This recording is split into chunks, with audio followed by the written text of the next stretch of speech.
जब चंद्रमा ने सुना इंद्र की बात को तो मुर्गा बन करके गौतम ऋषि के आश्रम पर पहुंचा। जैसे ही 3 बजे तो आवाज लगा दी। आवाज सुनकर के गौतम ऋषि स्नान करने के लिए गंगे मैया पर पहुंचे। जैसे ही गंगे मैया में डुबकी लगाई तो गंगे मैया कहने लगी, गौतम ऋषि आप इतनी जल्दी मुझ में स्नान करने के लिए आ गए। आप अपने आश्रम पर जाकर देखो क्या हो रहा है।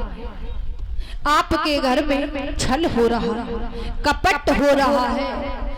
तो गौतम ऋषि जो है भीगी हुई धोती अपने कंधे पर डाल करके अपने आश्रम में आए और जैसे ही देखा इंद्र के लिए तो छल हो रहा था।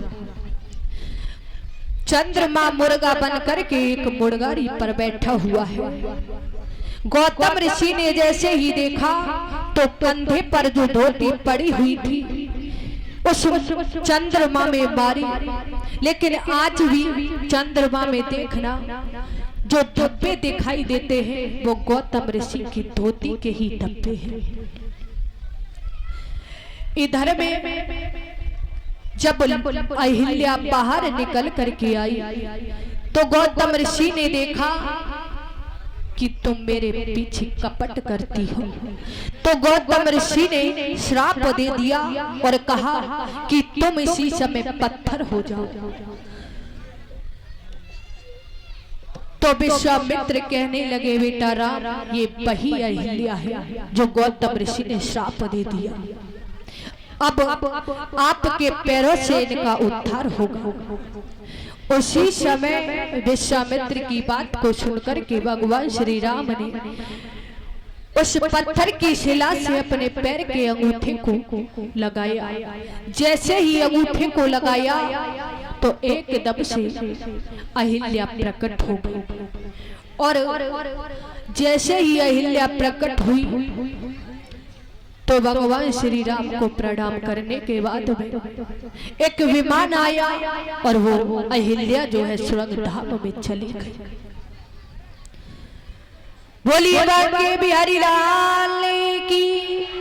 इधर में भगवान श्री राम और लक्ष्मण और विश्वामित्र आगे के लिए बढ़े। जैसे ही जनकपुरी में पहुंचे तो जनकपुरी में जैसे ही पहुंचे हैं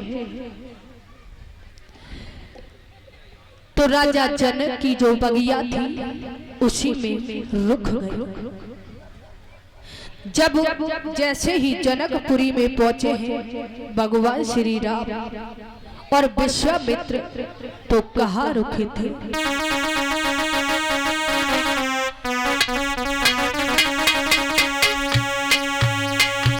चले रघुराई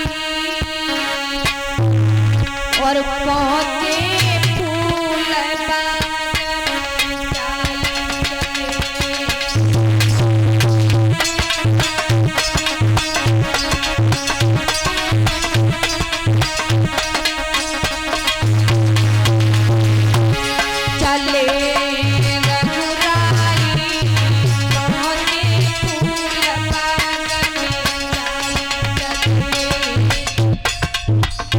भगवान श्री राम से तुम्हारी का दुश्मनी है, तुम्हारा हिस्सा लिए